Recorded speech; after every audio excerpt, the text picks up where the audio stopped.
Throughout history, the annals of warfare have often celebrated brute strength and overwhelming numbers. Yet, true mastery on the battlefield frequently lies not in the might of the sword, but in the cunning of the mind.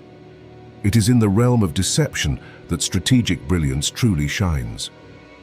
This is the story of 5 pivotal battles in Islamic history, where victory was forged not through direct confrontation, but through the masterful manipulation of perception. These are tales of commanders who understood the human psyche as well as they understood military tactics. They wielded psychological warfare with devastating precision. From the deserts of Arabia to the plains of Anatolia, these narratives reveal a profound understanding of strategic brilliance. They showcase how Muslim commanders, often facing superior forces, turned the tide through ingenuity and audacious trickery. This is a journey into the heart of military genius, where the unseen became the most potent weapon. We will explore how illusion, misdirection, and the exploitation of an enemy's assumptions led to some of the most decisive victories ever recorded. These are not merely battles, they are masterclasses in the art of war, where the mind proved mightier than any army. Prepare to witness the power of deception.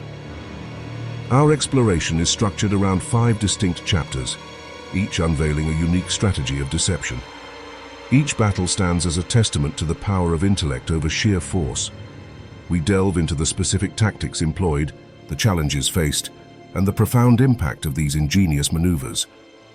In the scorching summer of 636 CE, the nascent Muslim army faced the colossal might of the Byzantine Empire at Yarmuk. Outnumbered by as much as 4 to 1, the odds seemed insurmountable for the Muslim forces. Yet, Khalid ibn al-Walid, the Sword of God, possessed a weapon more potent than any legion, the art of illusion. Khalid understood that fear could be as destructive as any charge. He orchestrated a masterful psychological campaign before the first arrow was even loosed. His strategy hinged on manipulating the enemy's perception of his army's size, creating an illusion of overwhelming force. Under the cloak of night, Khalid ordered his cavalry to move constantly, shifting their positions and lighting numerous campfires across a vast expanse. Each flickering flame suggested a new, unseen contingent of soldiers. The Byzantines, observing from a distance, saw an endless sea of lights, believing they faced an army far larger than reality. This relentless movement and the deceptive display of campfires sowed deep seeds of doubt and dread within the Byzantine ranks. Their scouts reported an enemy force of unimaginable scale, shattering their morale before the battle truly began. The psychological impact was profound, eroding their confidence and cohesion. When the actual engagement commenced, the Byzantines fought with a pre-existing sense of defeat. The Phantom Army had already won the first, crucial battle in their minds. Khalid's genius at Yarmuk demonstrated that the perception of strength could be more devastating than strength itself, securing a monumental victory against overwhelming odds. In 640 CE, the Muslim conquest of Egypt stalled before the formidable Babylon fortress, a Roman stronghold guarding the Nile. Its towering walls and strategic location made a direct assault seem suicidal. Amr ibn al-As, the Muslim commander, recognized that conventional siege tactics would be costly and protracted. Amr, a brilliant strategist, sought an unconventional solution, one that leveraged the very landscape against the enemy. He turned his gaze to the lifeblood of Egypt, the Nile River, seeing not just a waterway, but a potential weapon. His plan was audacious, relying on engineering rather than brute force. He ordered his engineers to construct a series of dams and canals, meticulously diverting the course of the mighty Nile. The objective was not to breach the walls, but to undermine them, to turn the fortress's natural defenses into its greatest vulnerability. It was a siege by water, not by stone. As the river's waters were redirected, they began to flood the low-lying areas surrounding the fortress. The foundations of the walls, designed to withstand land-based assaults, were not prepared for the relentless pressure of the rising water. The ground became saturated, compromising the structural integrity of the defenses. The Roman defenders, trapped within their seemingly impregnable fortress, watched in horror as the very ground beneath them turned to marsh. The rising waters threatened their supplies and their very existence within the walls. Faced with an enemy that wielded the river itself, their will to resist crumbled. Umar's innovative use of the Nile secured the fortress without a single direct assault, a testament to his engineering brilliance and strategic foresight. In 1187 CE, Saladin, the Sultan of Egypt and Syria, faced the Crusader armies in the Holy Land. His objective was to reclaim Jerusalem, but first he needed to neutralize the formidable Crusader forces. Saladin understood that a direct pitched battle against the heavily armored Crusaders would be a bloody and uncertain affair. Saladin's genius lay in his profound understanding of psychological warfare and the critical importance of resources. He knew the Crusaders, accustomed to the temperate climate of Europe, were particularly vulnerable to the scorching heat of the Middle Eastern summer. Water, not steel, would be his primary weapon. He meticulously planned his campaign around the Crusaders' most vital need, hydration. Saladin positioned his forces to block the Crusaders' access to all available water sources, particularly the crucial springs near the Sea of Galilee. He then provoked them into marching across a parched, waterless plain. The Crusaders, burdened by heavy armor and driven by desperation, were forced into a grueling march under the relentless sun. Thirst became their tormentor, weakening them physically and mentally with every agonizing step. Their discipline frayed, and their fighting spirit evaporated under the oppressive heat. By the time they reached the horns of Hattin, the Crusader army was a shadow of its former self, exhausted, dehydrated, and demoralized. Saladin's cavalry, fresh and agile, then launched their devastating attack. The battle was a rout, a testament to Saladin's strategic brilliance in using the environment and psychological pressure to break his enemy before the final blow was struck. In 1071 CE, the Seljuk Sultan Alp Arslan confronted the vast Byzantine army under Emperor Romanos IV Diogenes at Manzikert. The Byzantines, confident in their numerical superiority and imperial might, expected a swift and decisive victory.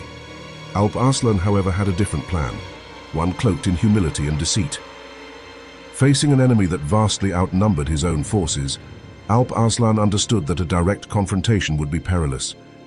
He chose a strategy of cunning, designed to lull the overconfident Roman emperor into a false sense of security. His deception began with an unexpected overture of peace.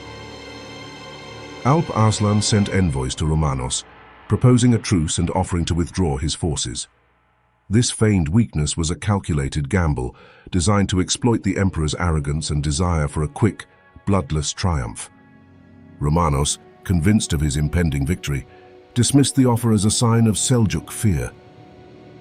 The emperor, eager to press his advantage, ordered his army to advance, believing the Seljuks were in retreat. This premature advance stretched the Byzantine lines and created gaps in their formation. Alp Arslan had successfully drawn his enemy into a trap, precisely where he wanted them. As the Byzantine army became dispersed and vulnerable, Alp Arslan unleashed his hidden forces. His cavalry, previously concealed, launched a devastating ambush, encircling the unsuspecting Roman legions. The feigned retreat had turned into a deadly encirclement, shattering the Byzantine army and capturing Emperor Romanos himself. Manzikert stands as a monumental example of how humility and deception can lead to the downfall of even the mightiest empires. In 1260 CE, the Mamluk Sultanate of Egypt faced the seemingly unstoppable Mongol horde at Ain Jalut, the spring of Goliath.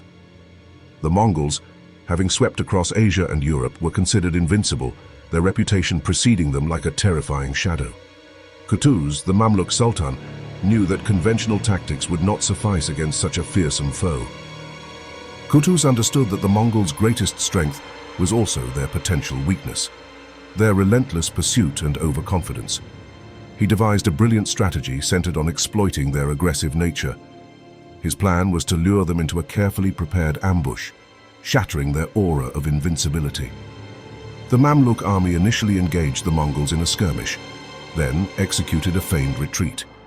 This was a perilous maneuver, requiring immense discipline and courage. The Mamluk cavalry, appearing to break and flee, drew the Mongols deeper into the valley, away from their main force and into the Mamluk trap. The Mongols, true to their nature, pursued with unbridled ferocity, convinced they were routing the Mamluks. They charged headlong into the narrow confines of the Ain Jalut valley, unaware that they were entering a killing zone. The Mamluks had concealed their main force on the flanks, waiting for the opportune moment. Once the Mongols were fully committed and entrapped, the Mamluk flanks sprang their ambush. Archers rained down arrows, and heavy cavalry charged from concealed positions, encircling the Mongol vanguard. The feigned retreat had transformed into a devastating pincer movement, catching the Mongols completely off guard. The Battle of Ain Jalut marked the first decisive defeat of the Mongol Empire, shattering their myth of invincibility and saving the Islamic world from further conquest. These 5 battles, separated by centuries and continents, share a common thread: the triumph of intellect and ingenuity over brute force. From Khalid's phantom army at Yarmuk to Kutuz's cunning trap at Ain Jalut, these commanders demonstrated that the most potent weapon is often the mind. They understood that warfare is as much a psychological contest as it is a physical one. These victories were not merely about military might. They were about strategic brilliance, psychological warfare, and an unwavering faith in their cause. They remind us that true strength lies not just in numbers or weaponry, but in the ability to outthink, outmaneuver, and outwit the adversary. The legacy of these battles endures, offering timeless lessons in military strategy and the profound impact of deception. They stand as powerful testaments to the enduring power of human ingenuity in the face of overwhelming odds.